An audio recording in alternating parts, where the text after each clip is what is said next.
We'll proceed in summation to integral calculus. Summation to integral calculus, very difficult topic we have started. How I can divide my problem into n different parts, solve it part by part, and then assemble it. We have seen probability distributions also. There also it is very helpful, extremely helpful to divide problem into n different parts, to divide problem into n different parts and then solve part by part. Like if I throw n number of coin, if I throw n number of coin, then what I can estimate this, that, or something like that. Okay, in that manner, we divided the n number of coin into coin by coin and then find your solution for one coin and then assemble it. Dividing problem into n different parts, solve it part by part and assemble it. We tried deducing the summation also, like 1 plus 1 by 2 plus 1 by 4 plus 1 by 8 plus 1 by 16. That is 1 by 2 to the power x I. What would be the summation? There can be many summation like the infinite summation. Context is a summation should reduce so that if n tends to infinity, it should come to 0. One can be 1 plus 1 by 2 plus 1 by 3 plus 1 by 4 plus 1 by 5. That is also one of them. Okay, there can be many like this. Okay, in that fashion, how we can tackle it. There are other things that is coming into the picture. This is the first part. Divide your problem into n different parts and then solve part by part. If you solve part by part and then you have to assemble it, first you have to divide problem into n different parts. Then solve part by part. Each part solution should be in a generic manner that I can generalize is to n part. Okay, if I divide problem, if I have n number of coins and I'm throwing it and I want some result, then I divide into n part. N part means for each coin. Now for each coin, I have to find a solution in a manner, in a generic manner that I should be in situation to assemble it, for the any. Consider for one particular coin, there is a solution called Sx, where x is the Sx, where x is the kind of, or Si, where the I is the for the ith coin. If I divide n number of coin into n part, I have to set a bunch of n number of coin and I throw it, and then I am expecting some kind of solution out of it. Okay, or I have n number of people, I throw it. I am sorry, means I have n number of people, and then the probability, the number of people who, out of n number of people, there are n number of people. Out of n number of people, p number of people, p, okay, p number of people, they have disease. Out of n number of people, p number of people, they have disease in them. Okay, so now question is arising. There can be many scenario that can be considered. I don't remember the exact problem. If there are n number of people and in that p number of people are disease, p number of people are disease. Okay, now I'm if I take, what is the average number of people that I find disease? Hope, what is that? Okay, there are n number of people. Out of n number of people, p number of people, they have certain disease. Okay, there is one kind of disease right now made in the world, and p number of people, they are diseased. Okay, next question is that if I take a set of, there are many sets, okay, there are many set of people, n people. Consider there are many countries. In a particular country, okay, let's the country, in India there are blocks. I believe the correspondingly there are county in America, or county in China also, county, or there are blocks here. If I take n number of people from a particular county, then p number of people they have disease. Okay. Now if I take n number of people from another county, then again p number of people are diseased in that. Okay. P can vary with the county to county, but p number of people are diseased. Now, now if that is the relationship, then what is the average number of people they have the disease? I believe question is all right. Means if I give someone 20 set of county or 100 county, and out of n he picks n number of people from one county, and in that p number of people, I'm not saying a particular number, p number of people they have disease, then he is picking another n county. In that another county, n number of people, p number of people they have disease. Okay, p can vary. In one county, then he is finding two people they have disease. Yeah, in another county, he is finding that five people they have disease like that. Okay, now he has done some mathematics. Now my question is, if I pick any county at random, then tell me what is the expected number of people they have disease. You have so many county with you, right? And then you saw how many people they have disease. If that variable is named is p and n is fixed, I take n number of people. In that p is variable that vary. Okay. Now I am saying in one county, in out of n people, the chance of getting a disease is p for any person, or the p number of people they have the disease. I check for many counties, and p number of people they have the disease. Okay, they have the disease. Now, if I pick any county at random, tell me what is the expectation? How many people would have the disease? Okay, how I can say in terms of p and n, you tell me. So these are the very difficult problem. In that manner, we solve it. We take n number of people, we divide n into n part, means single person. For a single person, then what is the probability, what is the average chance that he will have disease? If I get that, then I have to expand it to n number of people. Dividing problem into n if someone can solve it. Dividing the problem into n part, solve for one part, and then generalize it. If I solve for one part, the part should be, the solution should be generic, so that I can generalize to n part. If I say that if I take a particular person is the ith person out of n person, ith person I just pick out, and then that person or the first whatsoever ith person I pick out. Now for the ith person, what is the average probability? Average. What do you mean by average? Average means if I throw n number of coins, then there is a chance that there will not be any head at all. If I throw a number of coins, then there is a chance that every coin will be head. If I throw the coin again, then there is a chance that n number of coins, then there is a chance that alpha number of coin will be head. If I throw again, then beta number of coin will be head. Similar fashion, if I take n number of people, then the disease count is one. Some n people there is no disease person. In some n people, for God's sake, it should not happen. Everyone is diseased person like that.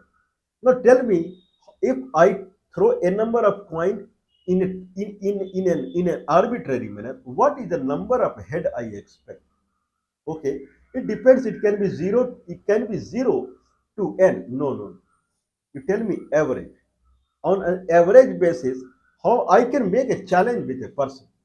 I can make it. I can make a game. I can make a game. In that game, I know that average number of head will turn like this. Average number of head will turn this much. I know that. Now game is in a fashion that this person will try to guess in a manner that he will be deviated from the mean. What he is guessing, that will not be the mean.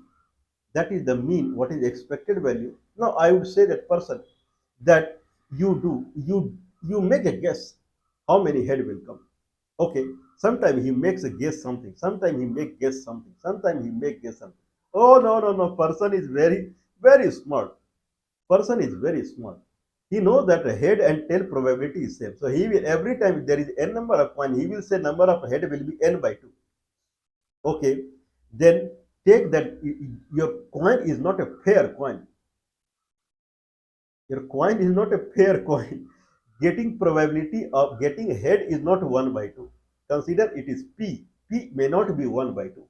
It may be 1 by 3. Maximum chance you will get tail only. Then you have one mean estimation that how many head will come if you try many times on an average. Okay, now ask him to guess. If he guess half, then he will fail. Then he will guess, well, he will keep meandering. But you know what is the number of head or something like that.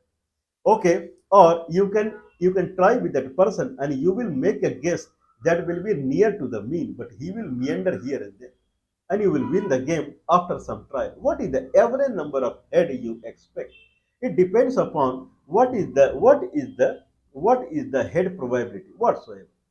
The solution lie in that you divide the n number of coin into n different parts. Each part, that is each coin, is it necessary that I have to divide into n different parts? Not necessary. Any can divide n number of coin problem into n by 4 part. In each part 4 coin will come, and there you tell me what is the average number of head you expect. Now that you have to generalize for the multiplied by how many n by 4, then multiply by okay, if n is 100, n by 4, I'm sorry, I divided in a way that I divided it into a kind of into I divided into rather than n part. I, I divide to n by 4 parts. Each part is 25. N by 4 parts.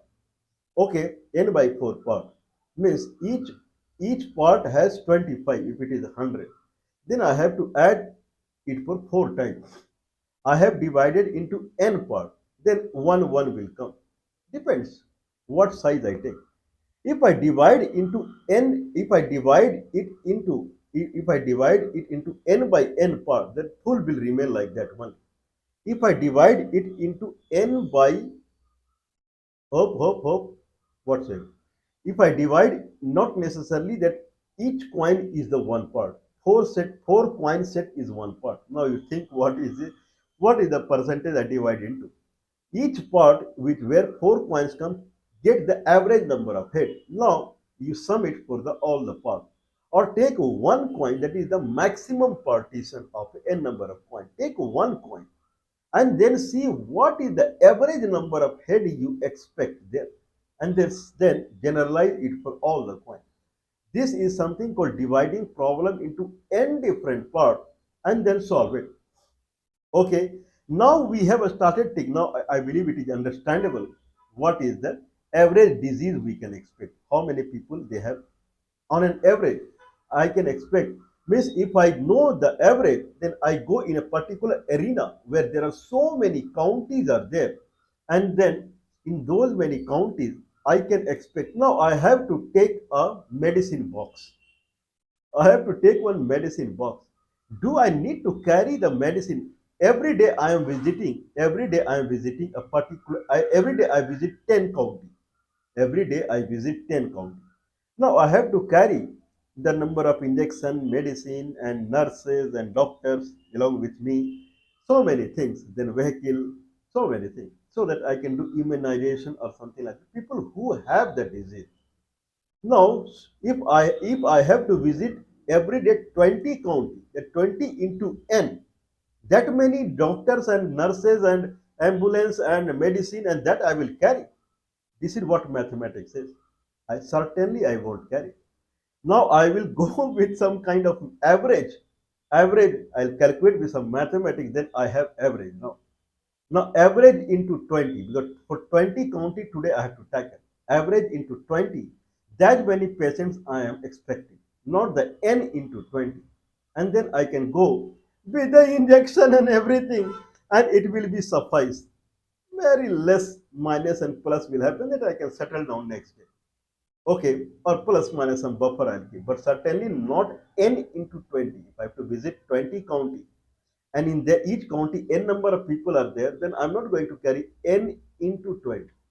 Okay, that much preparation I will not make. I will make average in each county, average number of people they have the disease into n. Think that how much time in preparation and there and everything I would save. I would really save people in this man.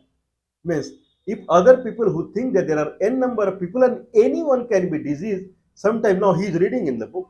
Oh, he went to a county and there all people were diseased. Hop, hop, hop. He is fearing now. Okay, now he has to consider that he has to tackle he now in his ambulance of maximum now if he has to go to 20 county n number n into 20, that much preparation every day he will make every day 20 county. He may fail or something like that, means lot of trouble. If you know the mathematics you can compute and very swiftly, means if the one person is investing 14 15 hours to give to carry and then giving injection and then coming back and then preparing for the next day. Someone who is very intelligent in mathematics, he can just prepare it in some minute and go there and just finish the work. Come by the noon only, have your lunch at your home only. Not no need to carry tiffin or something like that. Okay, so that is the functional fundamental of dividing problem into n different parts. Solve part by part, and then we will take this example. Okay, we are in hot now. We are in discussion. We are in discussion for the introducing vector here. Okay, through vector we can solve our problem. Okay, what is the vector through which we can solve our problem? Okay, if I take a circle, famous example that I have been taking. Okay, if I take a circle, if I take a circle, then this is x-axis of circle and this is y-axis of circle. What is the circumference of the circle? What is the circumference of the circle? Okay, we talked about take x-axis and up. Take x-axis up, take x-axis take x-axis and chop the x-axis into n different parts. Chop the x-axis into n different parts. One part, two part, three part, four part, ith part, nth part. Chop x-axis. How big your circle is? It is origin, then this is minus a. If this is origin, this is plus a. Means each section has a width of 2a by n. I believe it is alright. Now, if that is the case, then how I can find perimeter? Oh, perimeter is here. You have to divide perimeter into n different parts. Perimeter into n different parts. And then calculate the part by part length and add it. No. This parameter is based upon x-axis. In that fashion, I am going to chop x-axis into n different parts.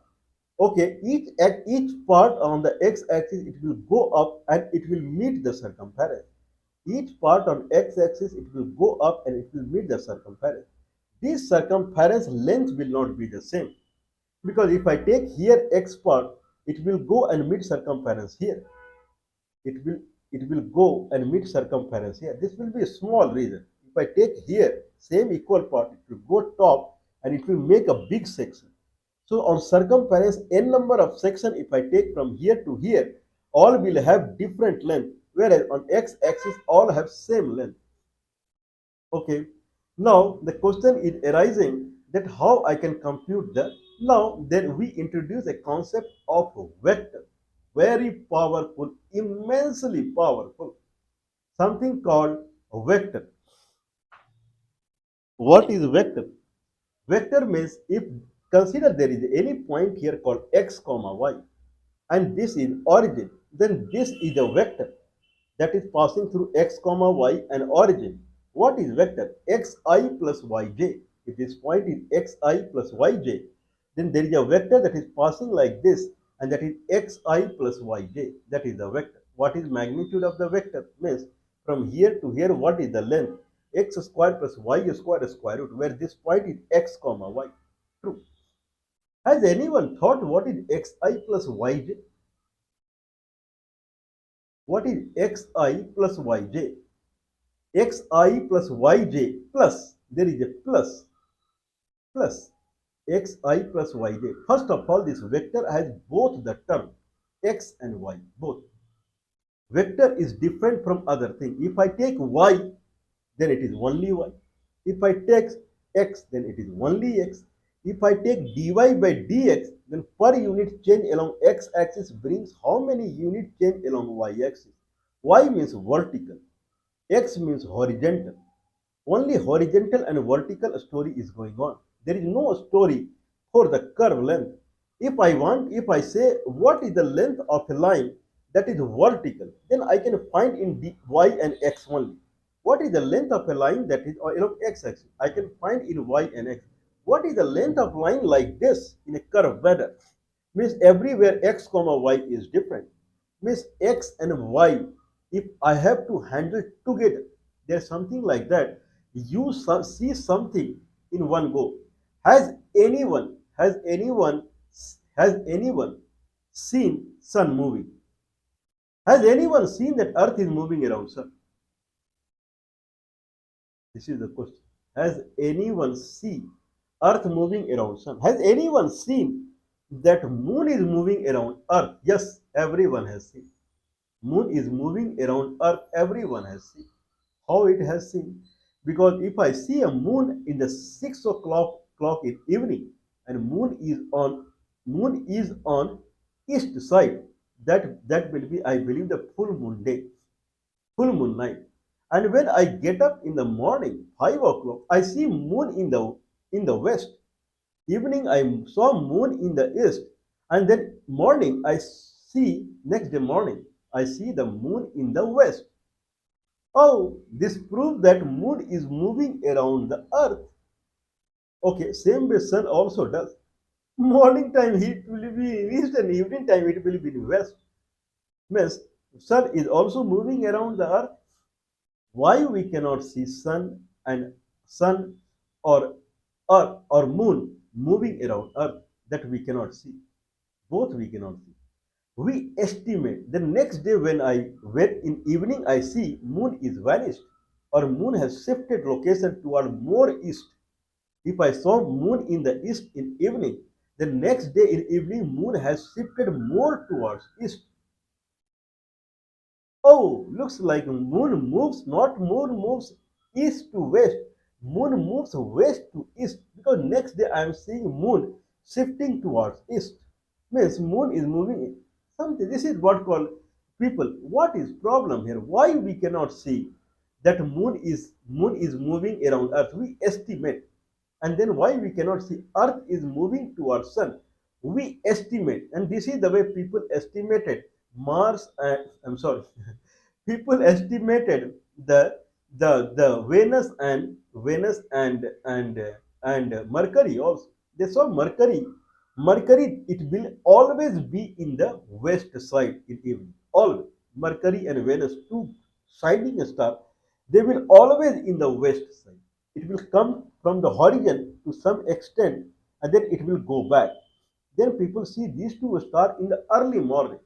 In the east side, they will come up, and they will go down. Now people understood. Looks like these two star or heavenly body, looks like they are rotating the sun.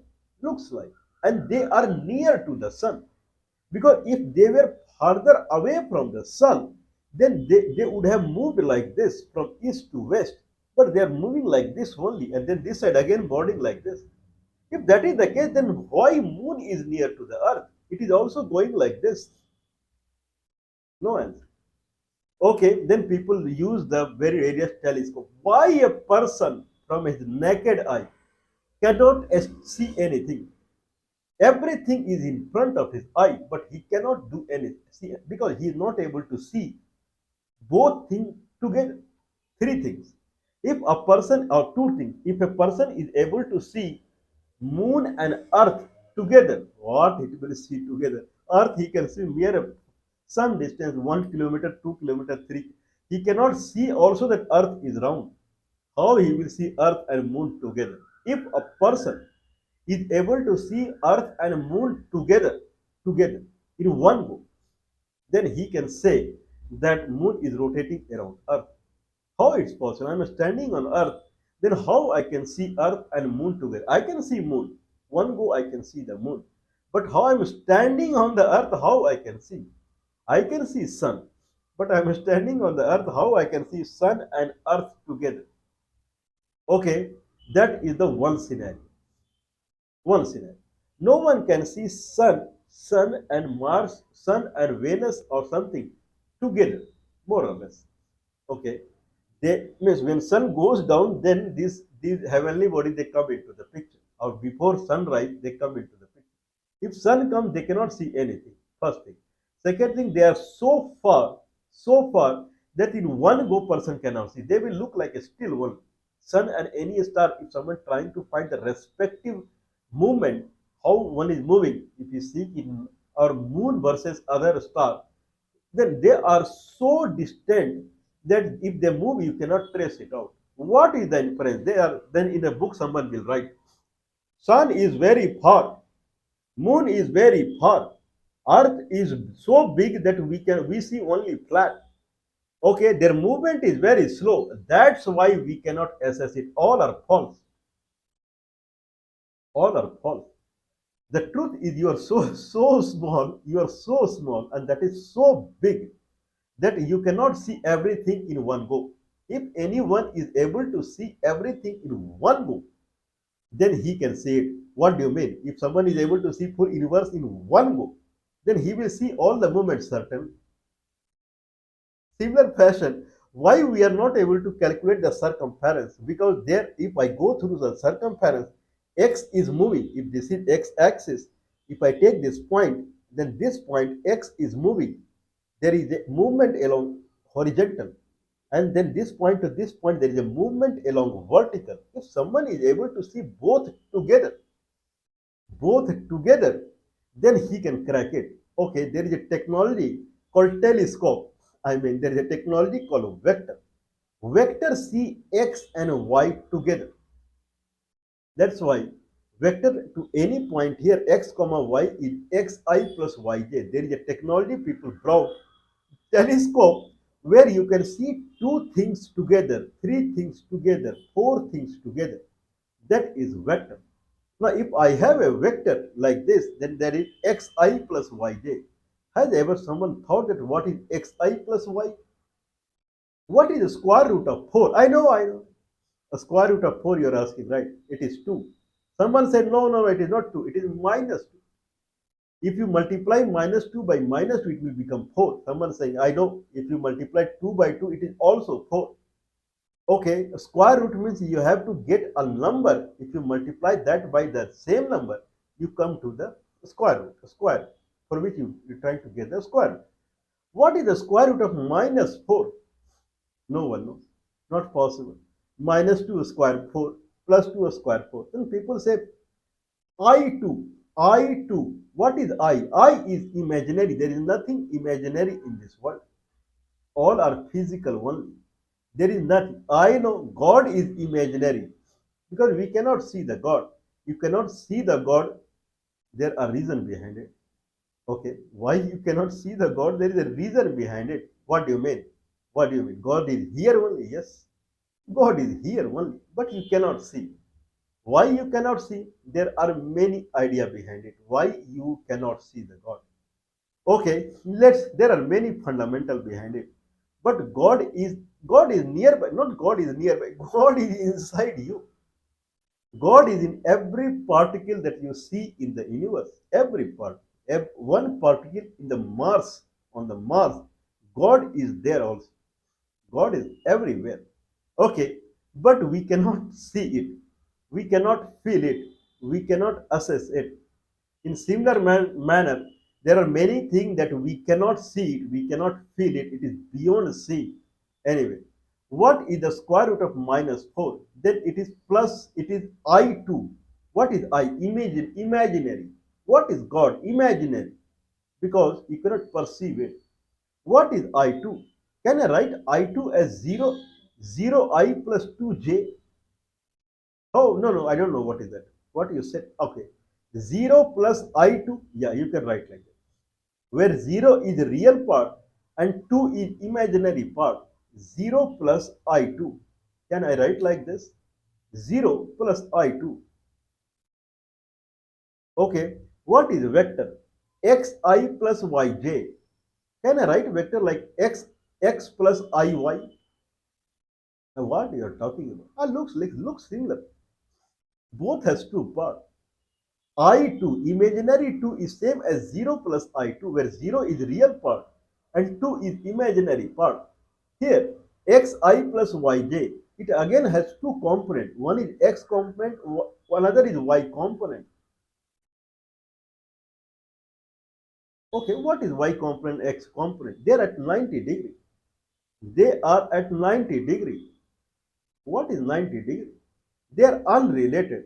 They are at 90-degree phase difference. What is 90-degree phase difference? Unrelated. If there is a wind that is blowing, wind that is blowing, wind that is blowing in this direction, and person is standing, person is walking in this direction, will he get any assistance from wind or any resistance from wind if he is walking along x-axis? No. Neither he will get assistance nor he will get resistance. Okay, neither he will get. If Earth gravitational pull is like this, that is 90 degree to his movement when he is moving. Is he getting any help from Earth? No, he is not getting any help from Earth. Okay, okay, understood, understood. Now you tell me if person is standing here and then he or any object is here and then I leave this object, it fall like this. It is falling in the direction of Earth. Is he getting any assistance from Earth? Yes, yes, yes, he is getting. Because his velocity keeps on growing. Means he is getting assistance from Earth. If I throw a ball, because Earth, this is x-axis and y-axis is the Earth's gravitational pull. If I throw a ball, then ball is going like this, but slowly it is reducing its speed and it will come to a stagnant position here and it will come back. Means Earth plays its role when you are in direction of Earth. But if you are at 90-degree direction from the Earth is playing its role in this direction. Person is moving in this direction. Is he getting any assistance from Earth? No. Is he getting any resistance from Earth? No. This is called orthogonal component. Okay, what do you mean? What do you mean? If wind is blowing in this direction and person is walking in this direction, is he getting any assistance from the wind? No. Is he getting any resistance from the wind? No. Is it something like that wind? He can imagine there is no wind, true. When he is not getting any assistance and not getting any resistance from the wind, it is as if wind is not there. But wind is there. God is there. Everything is there, but you can't say it. It is imaginary. It is imaginary because it is lying on a plane that is at 90 degree to you. It is not making any as for you. If this there are many philosophy behind it. This is one of them.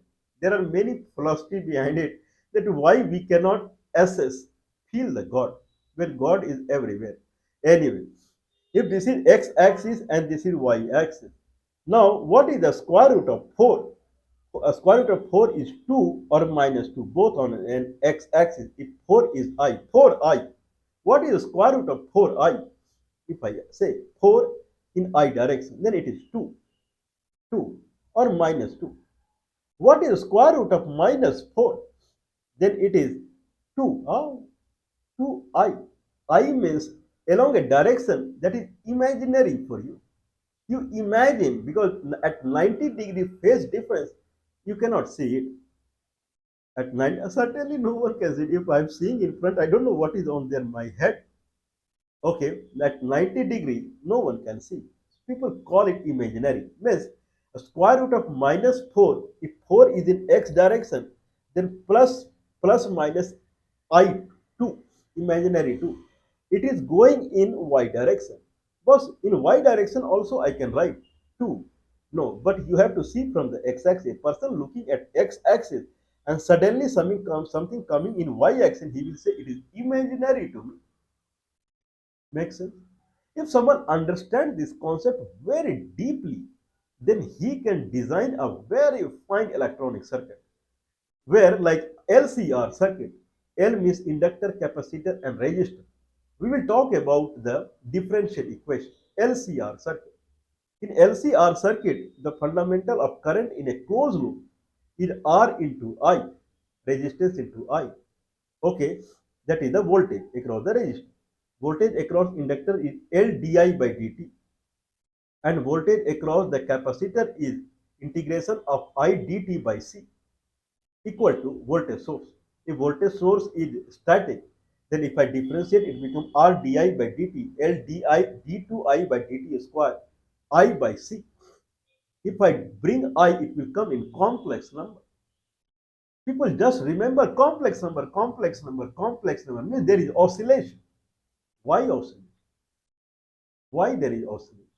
Okay, little bit we will. So anyway, we will see in that differential equation. But anyway, I am trying to find the curve length with the use of vector. Why we are using vector? Because vector is addressing x and y both. Xi plus yj, it has two sources. It is a combination of two energy. Xi, x amount of energy that is going along x-axis, plus yj, y amount of energy that is going along y-axis. If I combine these two, there will be energy, with one energy going along x-axis, xi, one energy is going along y-axis, yj. If they meet at origin, they will go like this. That is xi plus yj. Okay, in that fashion. Okay, now this energy, if I see with variation in x, the energy direction is changing. If x is 0, then it is 0 I plus yj. It is flowing like this. Okay, if y is 0, then energy is exactly flowing like this, xi plus 0 j. Otherwise, it is like this. How much this energy is changing its direction? If I change 1 unit in x, this energy is P xi plus yj, delta P by delta x.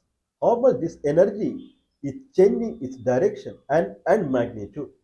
If I change the magnitude in x along x-axis by 1, that is called dp by dx, change in vector, change in the vector. Vector will, if it vector is changing like this to this, understood, it is changing its direction, not necessarily. It is changing only the direction. It is changing its magnitude also. If it is at 45 degree, then it will be 1 by a square root of 2i plus 1 by a square root of 2j if it is a circle.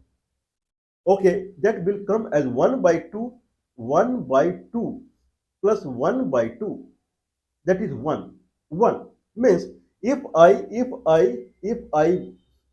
change it dp by dx, how much position, I'm sorry, someone can interpret whatsoever. Now concept is, if I change along x-axis, then position vector is changing.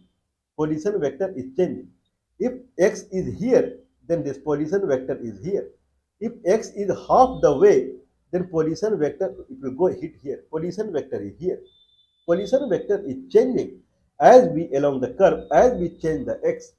How much this position vector will change if I make 1 unit of change in x, that is called dp by dx. Similarly, at any point x, if this is the y, if I move 1 unit here, then y will change. How much change in y I see if I move 1 unit along x-axis, dy by dx.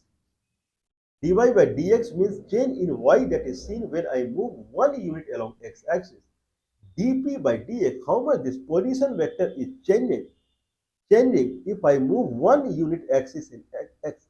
Change in position, if position vector is here and position vector is here, change in position vector is described by another vector that will touch these 2 points. First position vector is touching this point here, another position vector is touching this point here. If I connect these 2 points, it will make a straight line. That straight line is again a vector. That is dp. Change in position vector is another vector. dp by dx. Okay. If dx is very small, obviously if it differentiation it is very small, then dp will the vector that it will show, that vector will be the 2 point that it is connecting. These 2 points will be very near to each other. It is as good as it is going along the circumference. Okay, now I have divided my x-axis into n parts, where each part has a width of 2a by n. If this is 2a, this is 0, 2a by n, each part. Then tell me, if I say dp by dx, if I make 1 unit in change from one location to another location, you are saying you get another vector and that is described as dp by dx. What is length of that vector? Length of the vector will give the line or the arc that is the arc that is created with the 1 unit movement. Tell me the arc length when I have moved delta xi, that is 2a by n, that is 2a by n. Then you have to multiply by 2a by n. If for 1 unit of x I know how much is the arc length, per unit change in x bring how many unit change in the arc length? Dp by dx magnitude. If that is the case, then tell me for delta x, that is delta x is a delta xi, ith section, one section that I made by dividing 2a into n part. If I move that much distance, then what will be the arc length? You have to multiply now. Per unit you know, then multiply dp by dx magnitude into delta xi. Okay, understood. Now sum it for all. For one section, that is delta xi, you know the circumference length, right? dp by dx magnitude into delta xi. Now write summation I equal to 1 to n dp by dx magnitude delta xi. Then it will give the arc length from here to here. Then multiply by 2, you will get for the full. Make sense? Okay, now what is the concept here? The concept is that if I take this big, if I take, now what is concept here? The concept is n should tend to infinity. Why n should tend to infinity? Why we cannot calculate? Because if you take a big n, big, big, big this one, then this will make a more or less, if you come to a calculation, if this is big, then it will go and hit here. It will come in a calculation of a straight line that will not be the arc, means n tends to infinity. Then we will calculate for a very small distance, means it will be tends to the arc. Then it will come to integral calculus. Okay, probably we'll proceed on this. We will talk more on this. So now summation I equal to 1 to n, and then summation I equal to 1 to n dp by dx magnitude delta xi. Okay, if I say n tends to infinity, it will get converted into dp by dx magnitude dx. X is from minus a to a, multiply by 2, because if I move here to here, I am addressing this one only. 2 into integration x is 0, I'm sorry, x is minus a to a, dp by dx magnitude dx. What is p? P is xi plus yj. What is dp by dx? I plus dy by dxj. What is its magnitude? 1 square plus dy by dx whole square root dx. What is dy by dx? Y equal to square root of a square minus x square. What is dy by dx whole square? Dy by dx is minus x by square root of a square minus x square. Dy by dx whole square is a square minus x, I'm sorry, x square by a square minus x square. The square root of 1 plus a square by a square, x square by a square minus x square will be a by square root of a square minus x square into dx. Now I have to integrate it. A by square root of a square minus x square dx. A I can keep outside. Integration will be sine inverse x by a.